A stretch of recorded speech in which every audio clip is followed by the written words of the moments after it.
안녕하세요. 10분 불교 수업의 차상렬입니다. 오늘은 대승불교와 소승불교라는 키워드로 질문을 받아왔는데요. 과연 대승불교와 소승불교의 차이는 무엇일까요? 한국 불교도들은 자기 자신을 대승불교도라고 합니다. 스리랑카와 미얀마 쪽 불교도들을 소승불교도라고 우리가 흔히 말합니다.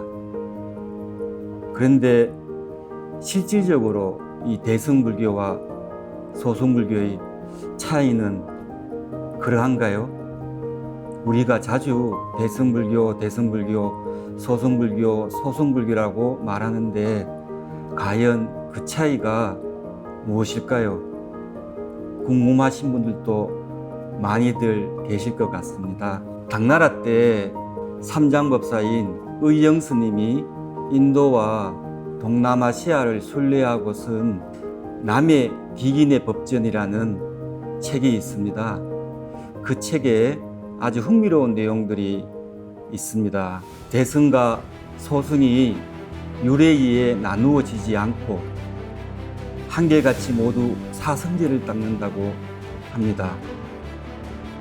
만약 보살을 예배하고 대승경전을 읽고 수지한다면 이를 바로 대승이라 부른다고 기록하고 있습니다. 이와 반대로 이를 행하지 않는다면 소승이라고 기록하고 있어요. 율과 관련해서는 조금 후에 살펴보고 한결같이 모두 사성제를 따른다. 대승불교 승려나 소승불교 승려 모두 사성제, 네 가지 성스러운 가르침이라고 하죠. 하지만 실은 성자가 설한 네 가지 가르침이란 의미예요.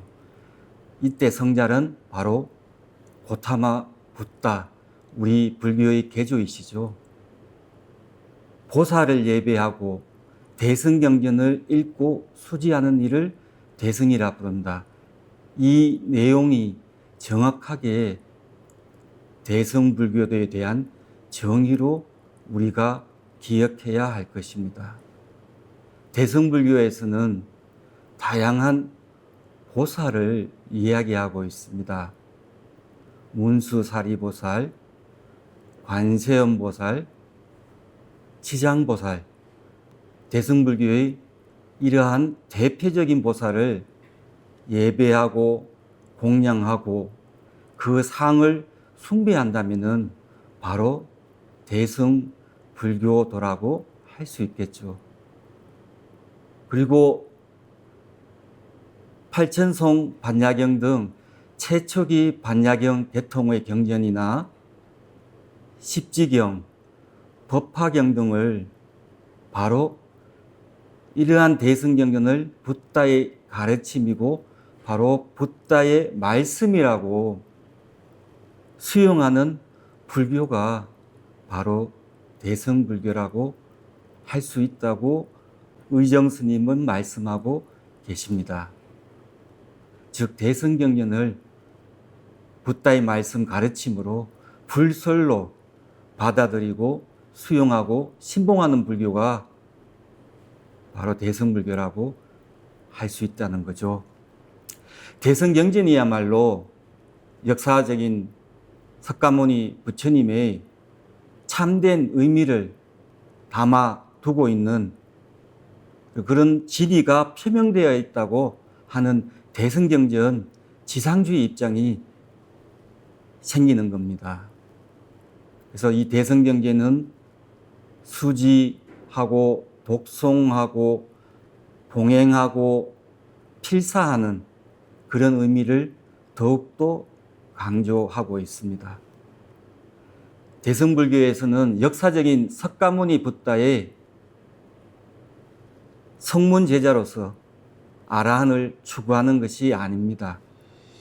자기 자신이 바로 석가모니 붓다를 롤모델로 삼고서 붓다의 깨달음을 추구하는 보살의 길을 뚜벅뚜벅 걷는 자, 그자야말로 바로 대승불교도라고 할 수 있고 대승불교의 가르침을 신봉하는 이라고 할 수 있죠.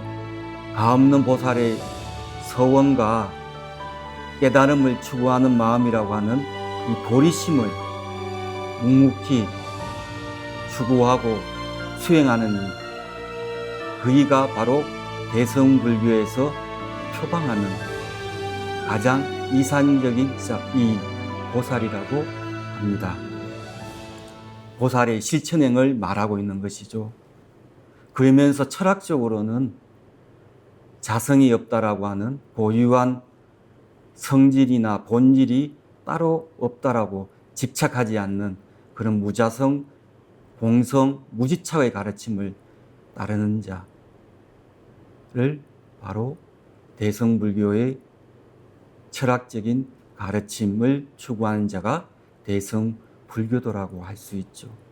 이 대승불교의 가르침은 인도의 각 지역뿐만 아니라 부탄, 네팔, 티베트, 몽골, 그리고 중국과 한국, 일본을 포함한 동아시아에까지 확장이 됩니다.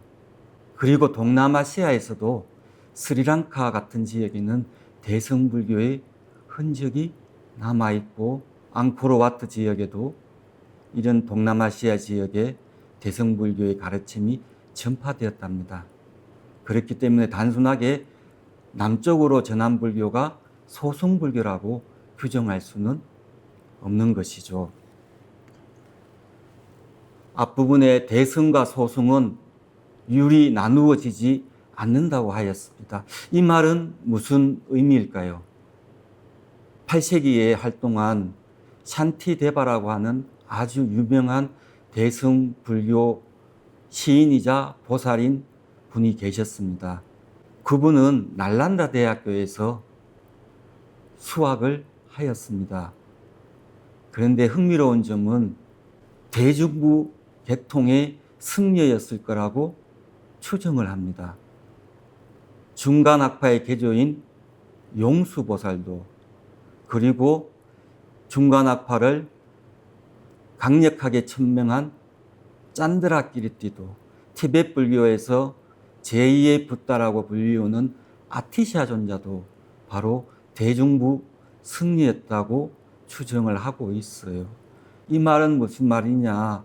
바로 대중부 계통의 율장을 수지하였음에도 불구하고 그 신앙의 대상은 문수보살과 관세음보살을 숭배하고 대승경전을 가르침을 추구하고 따르는 자라고 볼 수 있다는 거죠.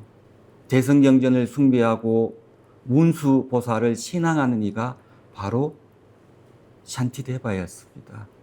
이분이 바로 우리가 소승불교라고 아비달마 불교의 한 학파였던 대중부 계통의 승려였다는 것을 잊지 말으셔야 합니다.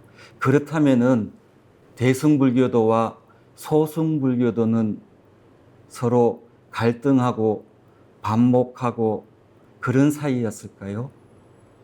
꼭 그렇지는 않답니다. 의정의 그리고 법편의 그리고 현장의 불법 순례기를 통해서 보면은 어떤 사원에서는 대승불교의 가르침을 따르고 어떤 사원에서는 소승불교의 가르침을 따르는 이가 많다라고 기록되어 있고 어떤 사원에서는 대승불교의 가르침과 소승불교의 가르침을 겸합하는 함께 더불어 닦는 곳이었다고 기록하고 있어요. 우리가 생각하는 만큼 반드시 항상 대승불교도와 소승불교도가 서로 반목하는 사이였다라고 할 수가 없다라는 점 잘 아시겠죠? 가끔 우리는 그렇게 이야기를 한답니다.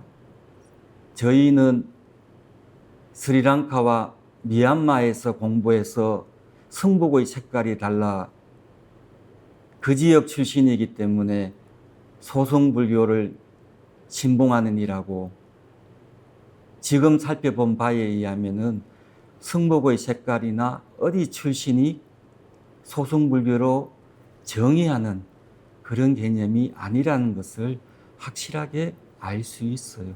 그이가 비록 소승불교 사원에서 머문다고 하더라도 대승의 보살을 신앙하고 대승의 경전을 믿고 따르고 그 가르침을 수지하고 보살의 길을 걷겠다고 서원한다면 그이가 바로 대승불교도라고 할 수 있다는 겁니다.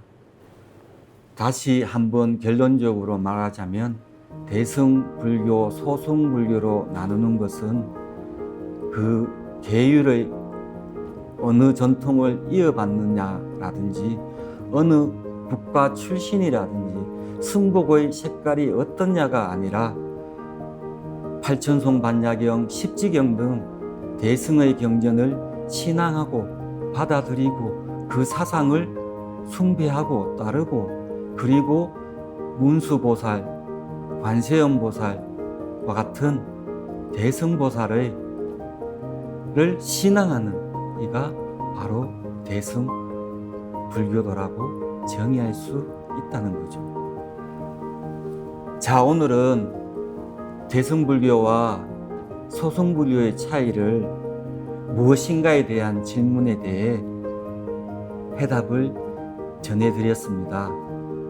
오늘 질문에 좋은 답이 되셨기를 바랍니다. 감사합니다.